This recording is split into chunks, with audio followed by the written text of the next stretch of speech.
In this video, I'm going to show you how to smoke brisket in the Weber kettle using the snake method. Alright, so before we start building our snake, we want to get some briquettes going, and I'm going to get them started with one of these wood wall firelighters I like to use. So we're going to lay that down on our charcoal grate and light it up.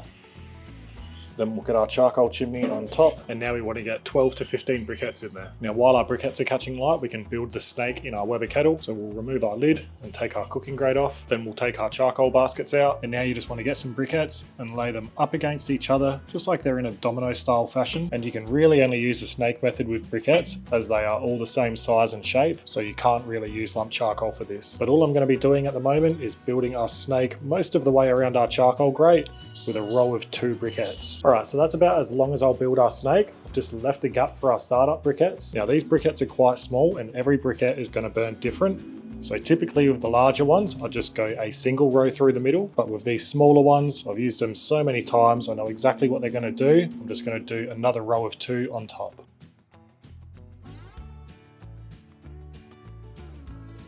And now we're pretty much finished setting up our snake. Once this is running right, this is just going to slowly burn right throughout this whole snake for the whole cook, and it should last us around 10 to 12 hours. All right, and now our briquettes are burning nicely. We're going to add them in at the start of our snake. And now we just want to stack those briquettes up nicely at the start of the snake as well. But I'm going to be using 2 chunks of cherry wood. I'm going to lay one right there to start preheating, and another one just about here. Now we want to start preheating our barbecue, and in an old Weber kettle like this, it doesn't have any thermometers. So what I'm going to do is just clip one to the charcoal grate here. Then we'll open that bottom vent right up. Then we'll get our lid on, and we'll open our top vent right up as well. And now we're going to let our Weber preheat up to around 200 Fahrenheit or 93 degrees Celsius. And while that's coming up to temperature, it's also going to preheat all of those briquettes and those wood chunks up to a hot enough temperature that they're going to catch light and burn efficiently without causing any dirty smoke. So we'll keep an eye on our Weber temperature through our probe, and while that's happening, we'll trim and season our brisket. Alright, so I've picked up a beautiful little brisket. This one weighs around 5 kilos. I picked this up from Drake's Supermarket, and I've also picked up some Wagyu beef tallow we'll use later on as well. Alright, now I've chosen this brisket out because it's got a really nice shape, it's got a nice thick flat, and it's got some decent marbling through it. And now it's out of the packet, all I'm going to do is start trimming off any excess fat, silver skin, and then I'll start working on the shape. So I like to just feel around on this section. It really doesn't feel like it needs any trimming, maybe a little bit off here. And I like to trim any hard fat down to around 3 to 4 mil thick. And if you're in doubt, it's always best to just leave a little bit more fat on than to take more off. And as we get into the point end of this brisket, there's a big pocket of hard white fat here. So I'm just going to trim this off along with this top flap. And as I'm trimming a brisket, I'm always trying to keep a nice, even aerodynamic shape. I want to trim it in a way where juices are going to run off of it, and I want to try and keep the point and the flat as even in shape as possible. And that way we'll get a much more even cook. And don't throw away any of your off trim. You can always render down the hard fat, and any of the leaner sort of stuff you can trim down to around 80% lean meat to 20% fat, and then that makes the perfect burger mince. Alright, now I'm quite happy with the top, so let's flip it over. And same again, we just want to get rid of any excess fat and silver skin on the bottom. There's always going to be a big pocket between where the point and the flat meet, so you just want to scoop that out the best you can, but don't get too carried away with it.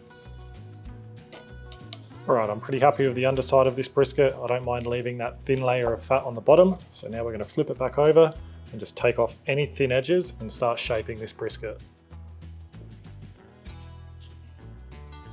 Alright, and now our brisket is all trimmed up. Let's season it. Alright, so I'm going to flip our brisket over, and just to help our rub stick to the meat, I'm going to go down with a light coat of yellow mustard. Now if you're really sensitive to yellow mustard, you can just use a little bit of olive oil or any other sauce, or most of the time a brisket is going to have enough moisture that you don't need a binder anyway, but it's completely up to you. But personally, I do like using yellow mustard, and I like how the yellow mustard will sort of stand out and let you know where you haven't seasoned certain spots. Now that underside is done, let's flip it over and do the top.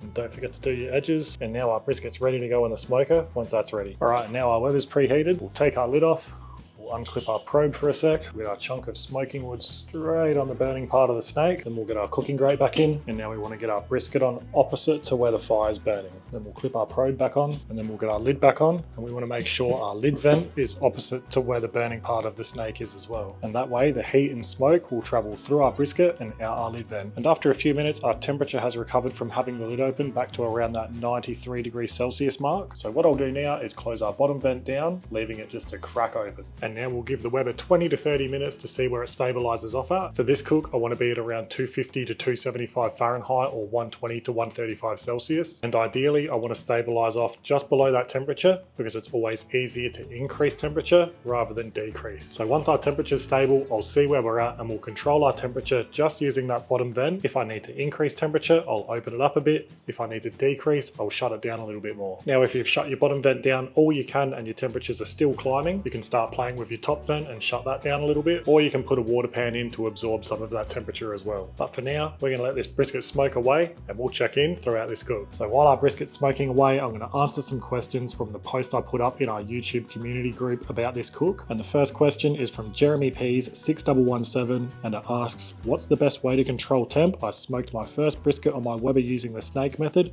I seen your previous videos, it came out great, it was tender and juicy and had a great smoke ring, but I had quite a few moments where my temp went over 300, even 350 Fahrenheit. So Weber kettles can be one of the more challenging barbecues when it comes to fire management, especially if the weather's against you and it's quite windy, and if you're opening the lid too often, you're gonna have troubles as well. You've really got to take the time to find that sweet spot where your vents are set. Try avoid opening the lid wherever you can, and don't hesitate to use a water pan to absorb some temperature if you need to as well. But honestly, in a Weber kettle, you can be doing everything right, but if the wind and the weather is against you, it's just gonna be a challenge regardless. All right, and the next question is from Nick C6378, and it asks, how much do you trim off your brisket? Now, every brisket is going to be different. Some brands come trimmed more than others, but generally I'll trim all the hard fat down to around 3 to 4 mil thick. I'll always trim that top flap off of the point end as well, because it just causes an uneven shape and it doesn't cook very nice. Then I'll trim and round off any thin edges as well, because they'll just end up burning or overcooking anyway. Some people might think I'm over trimming my briskets, and that's completely fine, but personally I like to trim them in a way that they're going to be nice, even, aerodynamic, and that way they're going to cook much better. And don't let any of your off trim go to waste. Don't forget that you can render down any of the fat for tallow,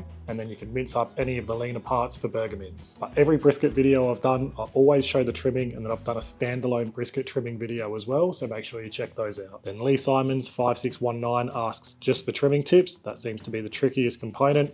Hopefully what I've shown in this video and what I've just said answers that for you. And then Jen Reaper asks, does the snake method with heat beads or charcoal have dirty smoke taste compared to offset smoker with preheated wood for fuel? And the answer is no, not when you've set it up right. Like I explained earlier in the video, during that preheating process, all of those briquettes that you're using are going to preheat to a hot enough temperature that they'll catch light and burn efficiently without causing any dirty smoke. But if you are following all the right steps and you're still getting dirty smoke, I'd put it down to some bad quality charcoal or briquettes. Especially with briquettes, I'd be avoiding the cheap stuff and I'd be looking at something that's chemical free and clean burning. All right, the next one is from Scaramanga 3. Do you use a water tray or not? And do you spritz the brisket at all? And do you wrap? And if so, when? So the only time I'm using a water tray is if my temperatures have gotten away from me and I need to absorb some heat to bring my temperatures back down. And with spritzing, as soon as my brisket or beef ribs or whatever I'm barbecuing starts looking a little bit dry, I will spritz it. But honestly, I've smoked beef ribs and brisket, some I've spritzed, some I haven't for the whole cook, and I really haven't noticed a massive difference. And when it comes to wrapping my brisket, all I'm really looking for is that bark to have set nicely. And that's going to change for every cook and every different smoker I'm using when I'm smoking a brisket. And for some of my briskets, which have turned out to be some of the best ones, I've left them unwrapped for the whole cook, and I've only wrapped them during the resting period. So there is a little bit of personal preference when it comes to wrapping a brisket. Some people like wrapping in foil, some like wrapping in butcher's paper, some people like boating. So I'd recommend trying a few different methods and finding what works for you. And then Sean Byrne, I hope I've pronounced that right, basically asks, I'm never happy with the smoke taste I get on my brisket. I've tried a few methods and I always feel the smoke has ruined the brisket.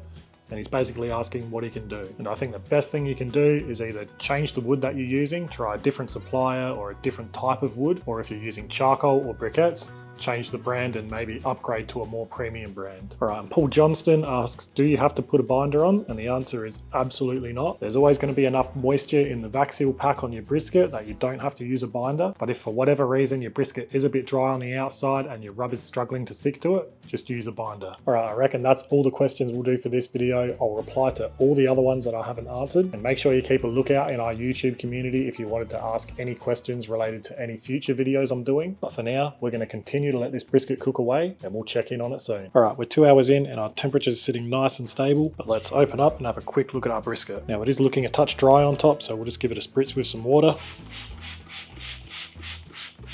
And I reckon in the next hour or two, our steak is going to start burning directly underneath our brisket. So what I'm going to do is just rotate our cooking grate.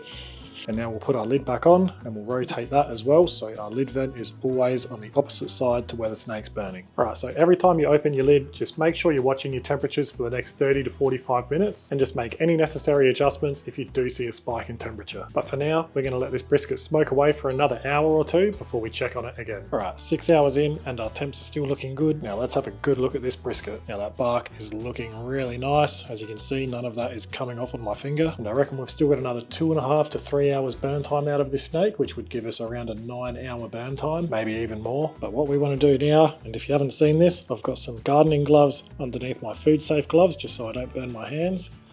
We just want to lift this brisket out and we'll get it onto 2 layers of good quality foil. Then we'll get a few big tablespoons of our Wagyu beef tallow on our brisket, and then we'll wrap our brisket up nice and tight in our foil. And now to make life easier, I'm going to finish our brisket off in the oven at that same temperature of around 135 Celsius or 275 Fahrenheit. And we're going to continue cooking this until it's probing tender around the 96 Celsius internal mark or 205 Fahrenheit. Right, and after 2 hours in the oven, so around 8 hours total into this cook, I reckon this brisket is done. So let's open it up and have a probe around.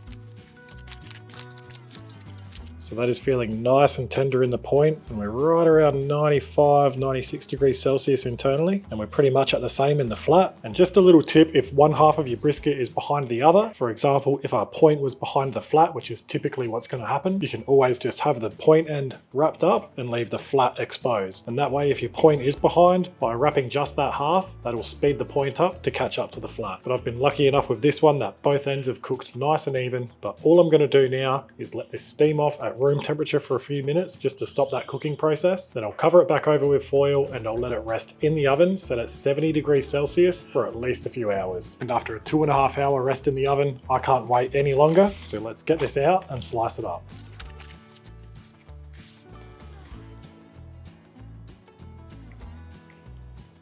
So we've got the point on this side, the flat on this side.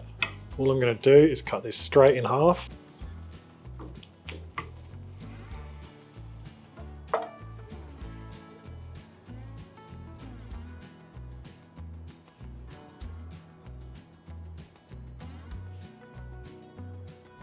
As you can see, that is juicy as, it's just glistening in the light. And now slicing the brisket with the flat, we're going to continue slicing it that way.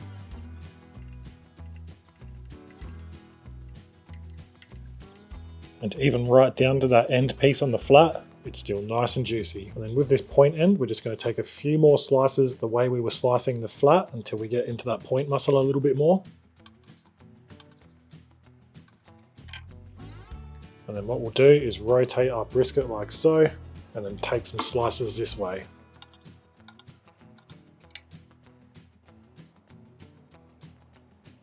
And that's where you get those beautiful point slices from. And then once you've pretty much run out of that point muscle, just follow that fat seam. Whatever's left, you might be able to slice into a few burnt ends. Then you want to rotate your leftover flat piece to the way you were slicing the flat earlier, and then continue slicing this way.